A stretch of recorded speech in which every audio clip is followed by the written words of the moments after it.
जय जिनेन्द्र। भगवान महावीर स्वामी जी के निर्वाण के 500 वर्ष बाद तथा विक्रम संवत की पहली शताब्दी में जैन आचार्य श्री सिद्धसेन दिवाकर, जिन्हें कुमुद चंद्र के नाम से भी जाना जाता है, उन्होंने कल्याण मंदिर स्तोत्र की रचना की है। इसमें भगवान पार्श्वनाथ की संस्कृत भाषा में स्तुति की गई है।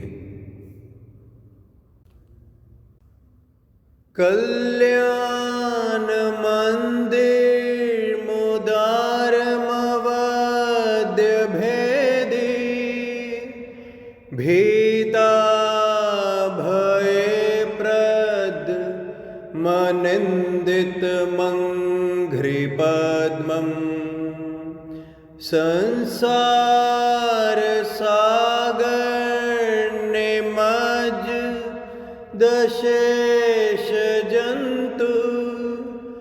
पोतायमानमभिनम्य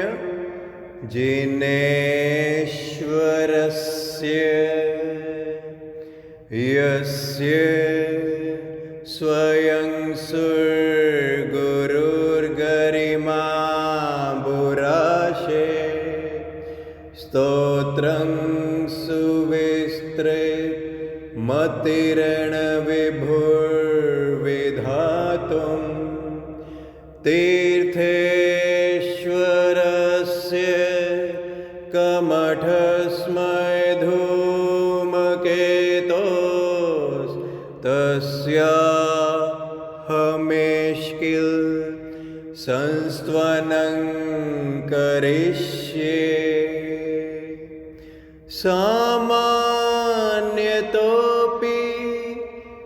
तव वर्णयितुं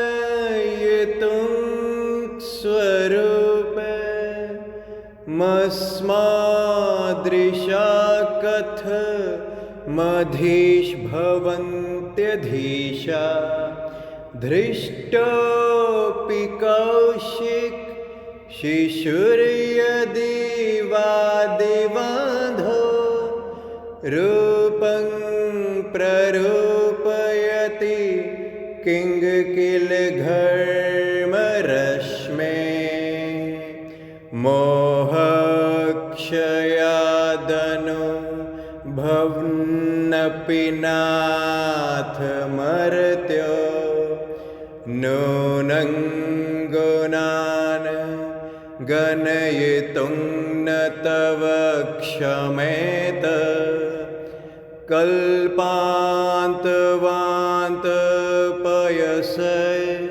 प्रकटोऽपि यस्मान्,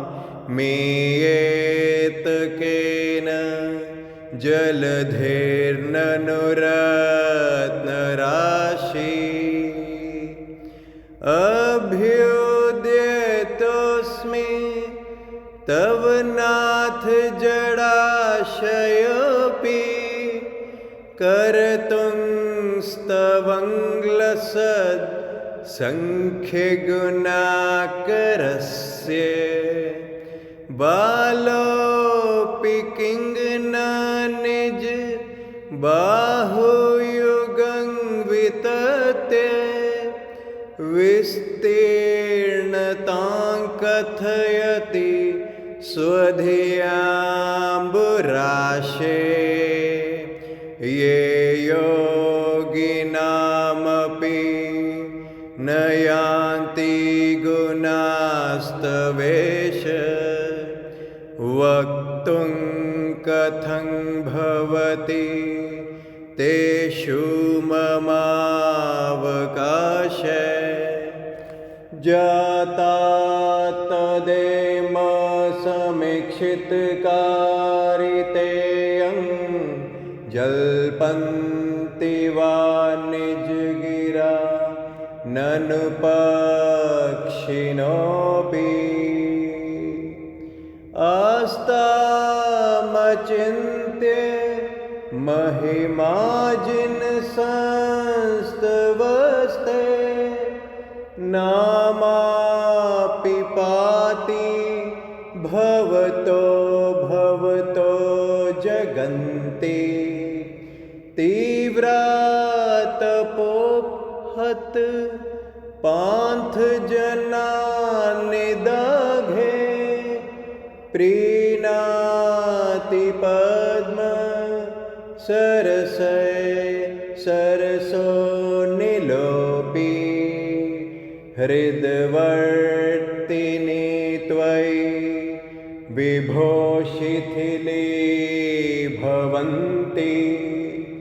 जन्तोक्षणेन निबिडा अपि कर्मबन्धा सद्यो भुजङ्गं मया इव मध्यभागमभ्यागते शिखण्डिनि चन्दनस्य मुच्यन्त एव मनुजा सहसा जिनेन्द्र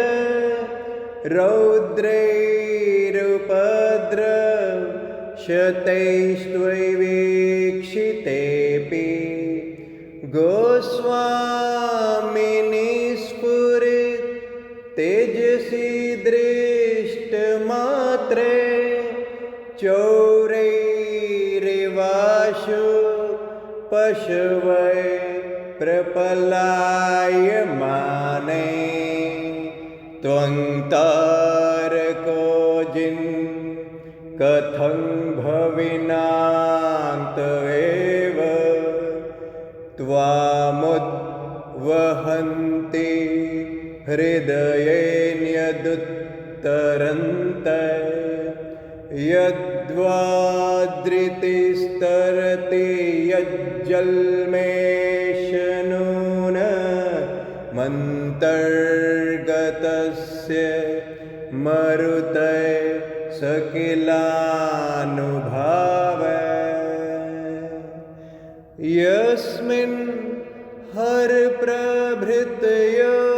हत प्रभावा सोऽपि त्वया रतिपति क्षपितये क्षणेन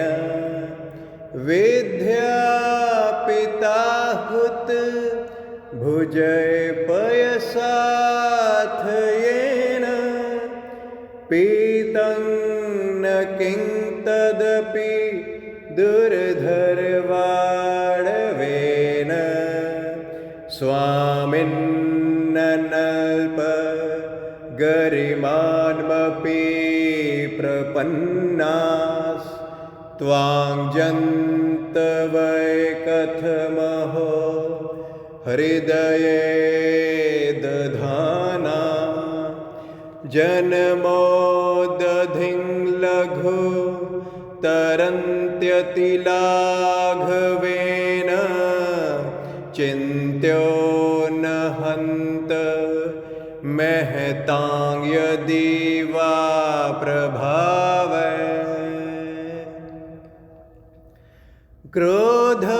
क्रोधस्त्वया यदि विभो प्रथमं निरस्तो ध्वस्तास्तदाबत कथं किल कर्मचौरा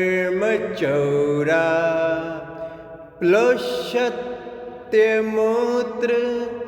यदि वा शिशिरापि लोके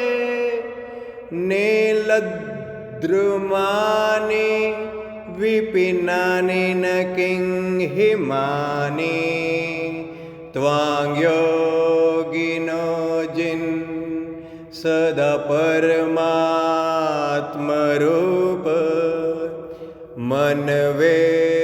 मनवेशयन्ति हृदयाम्बुजकोशदेशे पूतस्य निर्मल रुचेर्यदि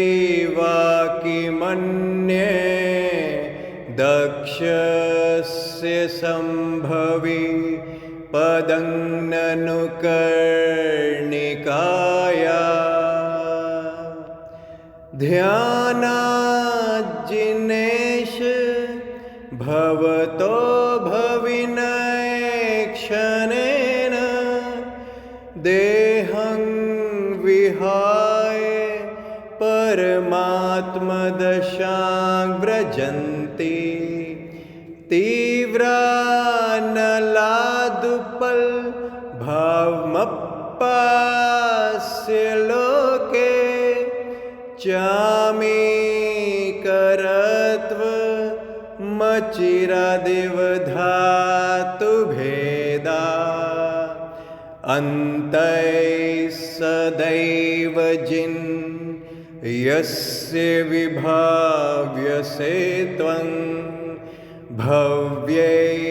कथं तदपि नाश्यैसे शरीरम् एतत् स्वरूपमथ मध्यविवर्तिनो हि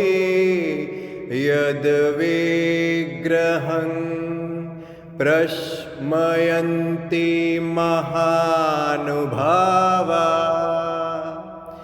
आत्मा मनीषी भिरयं त्वद्भेदबुद्ध्या ध्यातो जिनेन्द्र भवतीह भवत्प्रभावै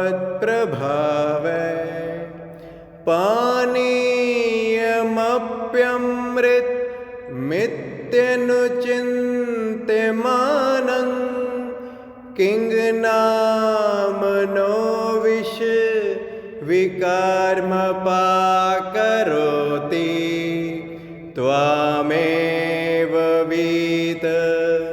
तमसं परवादिनोऽपि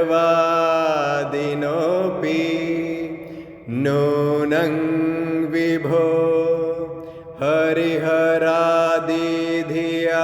प्रपन्ना किं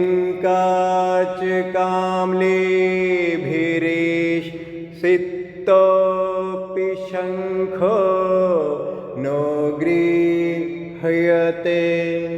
विविधवर्णविपर्ययेन धर्मोपदेश समये सविधानुभावा दास्तां जनो भवति ते तरुरप्यशोकै अभ्युद्गते दिनपतो समहीरुहोऽपि किं वा विबोधमुपयाति न जीवलोके चित्रं विभो कथमवाङ्मुखवृन्तमेव विश्वपतत्ते विरलसुरपुष्पवृष्टि त्वद्गोचरे सुमनसां यदि वा मुनीश गच्छन्ति नून मद एव हि बन्धनानि स्थाने गभीर हृदयोदधिसंभवाया पीयूषतां तव गिरे समुदीरयन्ति पीत्वा यतय परं सम्मदसङ्गभाजो भव्या व्रजन्ति तरसाप्यजरामरत्वं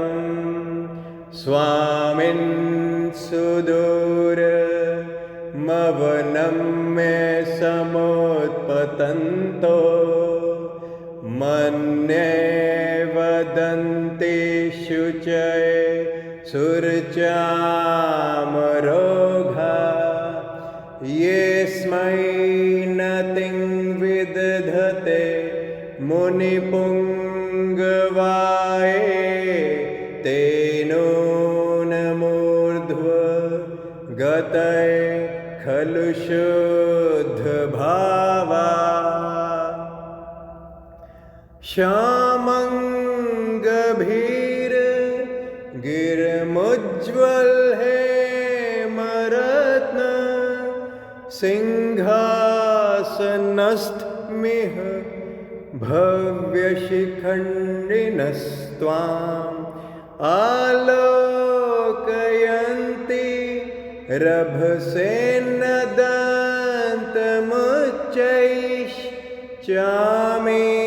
रभसेन्नदन्तमुच्चैश्चामीकराद्रि शिरसि नवाम्बुवाहम् उद्गच्छता तव क्षितिद्युतिमण्डलेन लुब्धच्छदच्छवि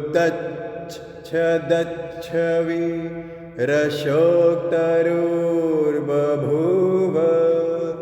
सान्निध्यतोऽपि यदि वा तव वीतराग निरागतां व्रजति को न सचेतनोऽपि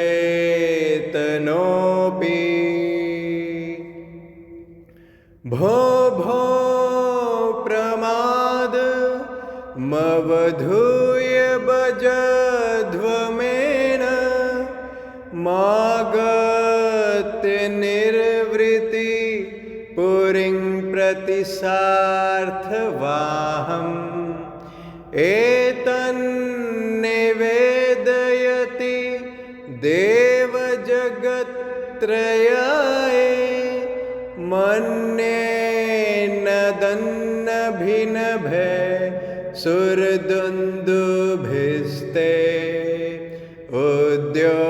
उद्योतितेषु भवता भुवनेषु नाथ तारान्वितो विधुरयं विहताधिकार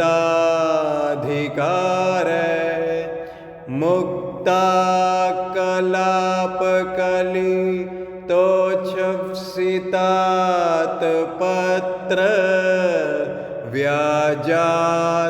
व्याजात्रिधाधृत तनुर्ध्रुवमभ्युपेत स्वेन प्रपूरित जगत्त्रयपिण्डितेन कान्ति प्रतापयश समिव सञ्चयेन माणिक्यहेमरजत प्रविनिर्मितेन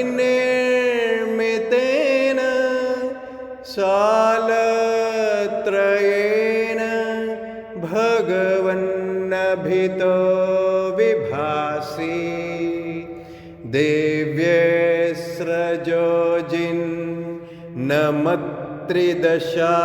दिव्यस्रजोजिन्नमत्रिदशाधिपाना मुत्सृज्यरत्न रचितानपि मौलिबन्धान् पादौश्रयन्ति भवतो यदि वा परत्र त्वत्सङ्गमे सुमनसो न रमन्त एव त्वं नाथ जन्म जलधेर्विपराङ्मुखोऽपि यत्तारयस्य सुमतो निजपृष्ठलग्नान् युक्तं हि पार्थिव निपस्य सतस्तवैव चित्रं विभो यदसि कर्म विपाकशून्ये विश्वेश्वरोऽपि जनपालकदुर्गतस्त्वं किं वाक्षरप्रकृति रप्यलिपेस्त्वमीश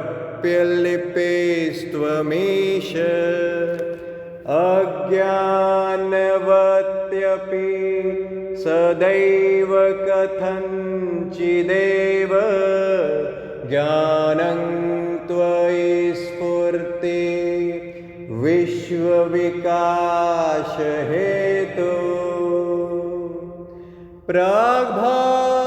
प्राग्भारसंभृत न भासि रजांसि रोषा दुत्थापितानि कमठेन शठेन यानि छायापितैस्त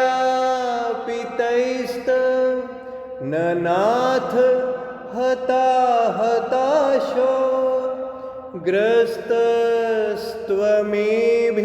ग्रस्तस्त्वमेभिरमे परं दुरात्मा यद्गर्ज दुर्जे घनोगमदभ्रभीमं भ्रश्यत्तडिन्मुसल् मांसल्घोरधारं दैत्येन मुक्तमथ दुस्तरवारिदध्रे तेनैव तस्य जिन् दुस्तरवारिकृत्यम् ध्वस्तोर्ध्वकेश विकृताकृतिमर्त्यमुण्ड प्रालम्ब भृद्भयद वक्त्रविनेर्यदग्ने प्रेत व्रज प्रति भवन्तमपीरितो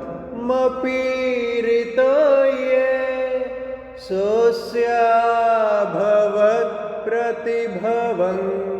भवदुःखहेतु धन्यास्त एव भुवनाधिपये त्रिसन्ध्ये माराधयन्ते विधिवद् विधुतान्यकृत्या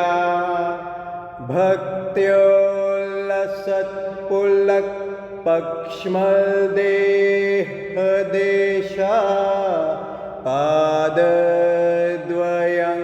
तव विभो भुवि जन्म भाजय अस्मिन्नपार भववारि निधो मुनीश मन्ये न मे श्रवण गोचरताङ्गतोऽसि आकर्णिते तु तव गोत्र पवित्र मंत्रे किं वा विपद विषधरी सविधं समेति जन्मान्तरेऽपि तव पादयुगं न देव मन्ये मया महित मे हितदानदक्षं तेनेह जन्मनि मुनीश पराभवानां जातो निकेतन्महं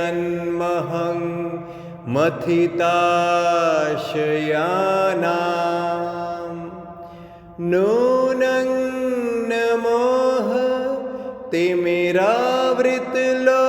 तिमिरावृतलोचनेन पूर्वं विभो सकृदपि प्रविलोकितोऽसि मर्माविधो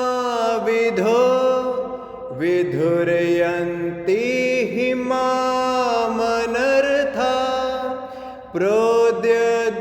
प्रबन्ध गतय कथमन्यथैते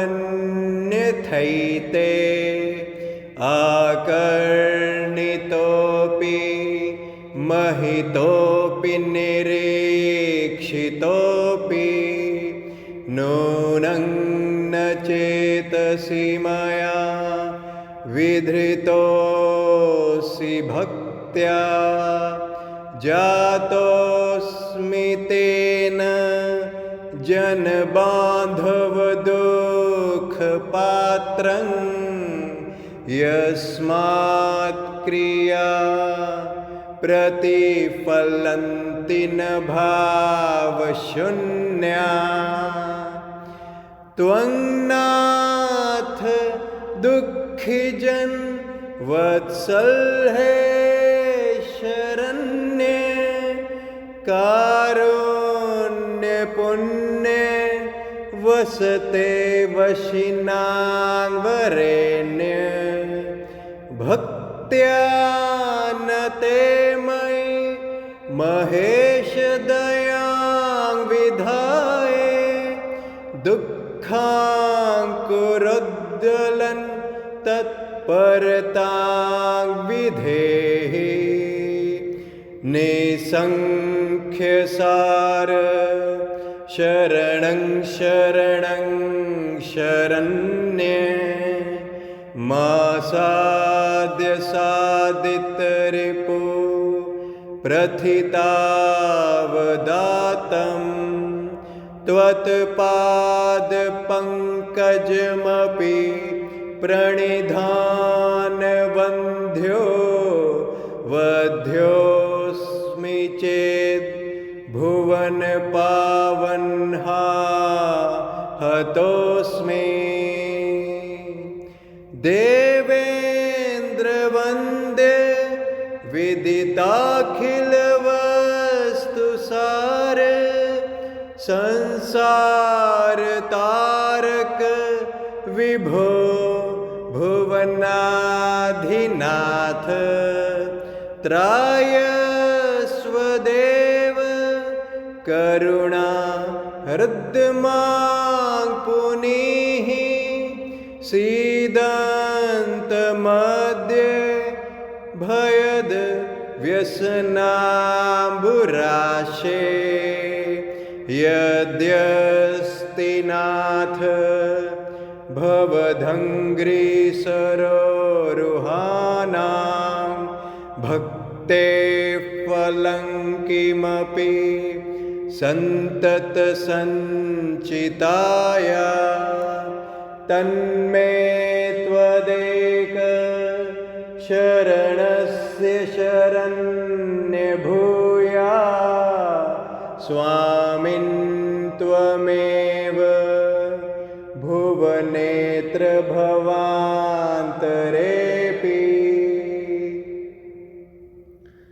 इत्थं समाहित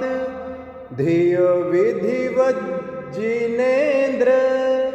सान्द्रोलसत्पुलक कञ्चुकिताङ्गभागा त्वद्बिम्ब निर्मल मुखाम्बुजबद्धलक्ष्या ये संस्तवं तव विभो रचयन्ति भव्या जननयन कुमुदचन्द्र प्रभास्वरा स्वर्गसम्पदो भुक्त्वा ते विगलित मल्निचया अचिरान् मोक्षं प्रपद्यन्ते।